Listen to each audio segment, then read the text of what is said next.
As Jamal would say, guys, good morning, good afternoon, good evening, whatever it is, wherever you are. Welcome back to another YouTube video. In the last video you guys saw, we had the Doc Racing single turbo kit all out on the table. And in today's video, you guys are gonna get the chance to see it on my M54. We're gonna do a walk around and a brief how to install the Doc Racing single turbo kit on the engine. And shout out to Keys Motorsports for that intro. So without further ado, let's go ahead and hop right into it.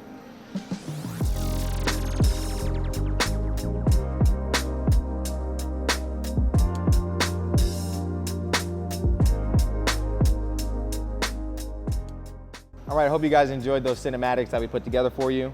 I'm gonna tell you guys right now, we're popping off real quick. The last clip he said that we were gonna do a how-to on how to install this turbo kit. Yeah, no how-tos. We are not gonna do a how-to on how to install this turbo. We are not gonna do a how-to. Yeah, no, I mean, yeah, we're not doing a how-to. Hell no. Oh man, all right. Talk to him, talk to him. All right, so let's hop into it. I guess we'll start with the front. So this kit, nothing is required for the front. I'm just gonna point out a couple of things that I've done to add reliability and to make life easier if something is to break. So the first thing is gonna be, obviously you have your Mickey Mouse fitting here. Now for most M54s that don't have this upgraded fitting, it's gonna be plastic. It can be very problematic when the plastic gets aged, it gets hot, it gets brittle, it breaks off, and then you have coolant everywhere and your engine's overheating. So I would recommend upgrading the Mickey Mouse fitting that goes right here. It's like 25, 50 bucks max, but then you have that peace of mind of never having to worry about that fitting breaking, never leaking coolant anywhere. If you're going on a first date or something like that, you know, it's embarrassing to show up and you can't even go to wherever you're going to. So 25, 50 bucks, it's not that bad. The next thing, which I'll throw on the screen for you guys right now because you can't see it, but it's gonna be the guard that guards the front crank right here that prevents any belt from getting into your actual crank seal itself, into your oil pan, into your timing chains, picked up by your oil pickup feed, and then you blow your engine. That's exactly how my engine blew. And ironically, stay right there. So if you guys watched the last video, I said that I had a loose pulley and my belt was shredding itself and I didn't realize it until it was already too late. Well, I found out the reason why it wasn't a pulley that was loose, it was actually my power steering pump. Internally, it was damaged or it had worn over time. So I don't know how well you guys can see that, but there is play right there. I don't know if you guys can hear it either. But that play right there, as my engine was rotating, the pulley was rotating, that's how it was wiggling. And that was causing my belt to slowly shave away, get sucked in behind my crankcase right here, clog my oil pickup feed, and then inevitably my engine blew. So catastrophic failure. So make sure you guys check your power steering pump, check your pulleys, and also buy that plate right there to not even have to worry about it later down the line. Throw that over there. So that's pretty much it for the front. Now we're gonna move around to the hot side and we're gonna go into depth kind of on the single turbo kit install. I'm gonna go ahead and tell you guys. There's a reason why they say for professional install, and it's not that it's difficult, but if you're not familiar with how a turbocharged engine is set up or how it essentially runs, it can be quite confusing. Even for me myself, I'm not gonna lie, I did call a couple of friends who have big single turbo kits. I did reach out to a couple of shop owners that I know who have installed these kits just to get a little bit of information here and there. Yeah, everybody. But yeah, so I did have to get a little bit of insight of how to put all this together. Another thing that didn't really help was there's several videos on YouTube of how this kit is installed and how to install it, but majority of them is when the engine is actually in the car, so it's kind of difficult to see the individual who's trying to walk you through what to install and where to put what. So that's very difficult. Also, this is in my opinion, 100% the V2 version of this kit, because things are different on this kit that weren't on the V1 version. And I'm pretty sure this very much might be the first V2 kit on YouTube, because of all the videos, and I mean all the videos that I watched of this kit being installed inside a car, the components that are here, majority of them are different than the V1 kit. So it was very confusing for me seeing those videos and then seeing what I had and then not having what they had, because I have the upgraded versions of the stuff that they had. But like I said, I called a couple people, I figured it out, and it eventually ended up working out.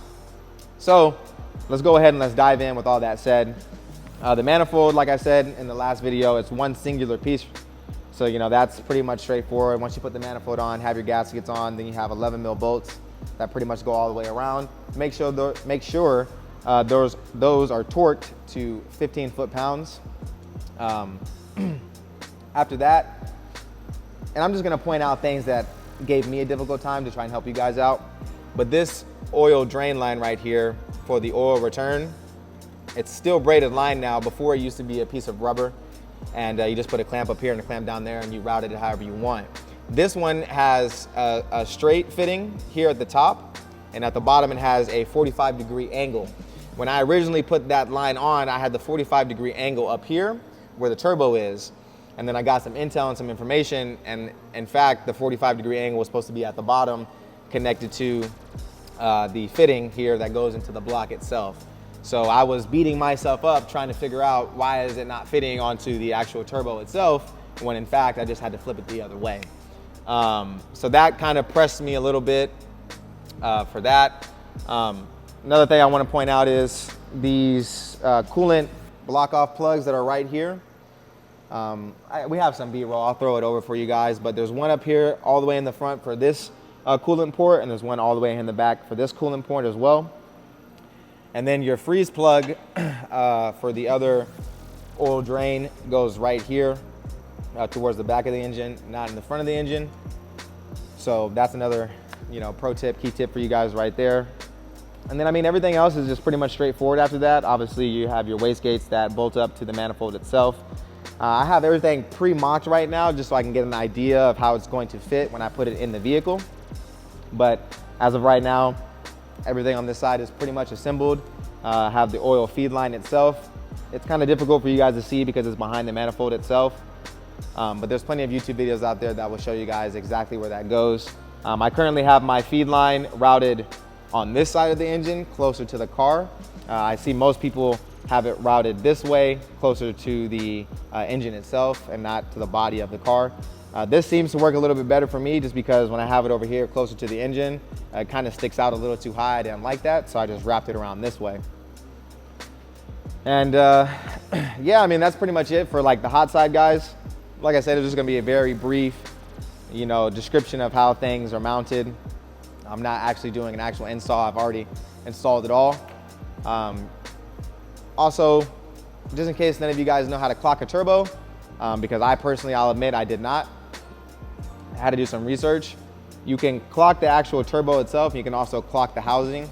So another thing that really stumped me was I was turning the housing and the turbine itself, the turbo itself, and you have to have your oil drain at 6 o'clock and your oil feed at right around 12 o'clock, 1 o'clock when you go in the engine. Now, obviously the engine is straight up and down right now, but when it's in the engine, it'll be more like this. So it'll make more sense. But when I was turning everything, I was turning the housing and the turbine itself. So I was getting frustrated because the actual housing was touching the manifold where I needed it to be. And then I had an epiphany and I was like, oh wait, I can rotate the actual housing and still have the turbo where I wanted it. So that's another pro tip for you guys. My mistake will be your success in that matter. But yeah, I mean, that's, like I said, guys, this is gonna be a really quick video. I don't wanna talk you guys to death. Really quick, you know, overview.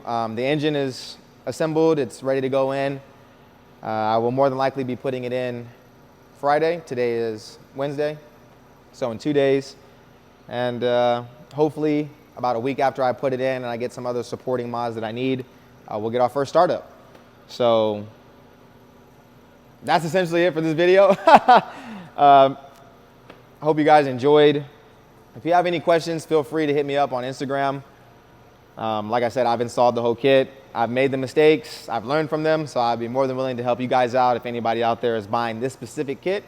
Again, this is the Doc Racing single turbo kit. Speed Tech and On 3 are two other big name kits that people buy for their M54s. But for this one specifically, I'll be more than happy to help you guys with any questions you might have. Other than that, I really hope that it purrs and it doesn't knock. Who knows? If you guys don't know, I rebuilt this whole engine from the block up. So I'm praying that my skill set will suffice for this bad boy to run and run good. Other than that, Jamal, you got anything you want to say? The cameraman? Absolutely not. You'll know. If it knocks, you'll never see his 335 ever again. Nah. We're not hoping for the worst. We're wishing for the best, but we're expecting the worst at the same time. You'll So, be fine. yeah. I mean, I'm not too worried, but I still got that, thought in the back of my head. Don't worry, I'll fix it. If you break it. I'll fix it. Don't worry. Don't worry. Oh, man. But yeah, guys, like I said, that's going to... Oh, wait. But yeah, Max Illinois, Burger Motorsports. You don't necessarily need this to have everything run properly, but for tuning purposes, I recommend getting it. It's better to do it sooner rather than later. I've seen people not install these and the car runs, but at that point you're limited to what you can do. So definitely get the Max Illinois. It's like 50, 60 bucks, and it'll help you out in the long run. So with all that being said and the engine being done, the next video you guys see will be it in the car and hopefully it running. So hope you guys enjoyed this video. Leave a comment down below of whatever you guys want to comment. I don't even know at this point. Like I said, engine's done, so. What do you think his target goal is? And what do you think he'll actually make? And then what do you think he'll be satisfied with? 3 numbers. There you go. Yep. There you go. That's something for you guys to comment, but thank you guys for the support as always. Me and Jamal, we greatly appreciate it. A lot more videos to come in the future of not only this build, but Jamal's E36 and his M3. But with all that being said, guys, we're going to close this one out. So I appreciate it. See you in the next one.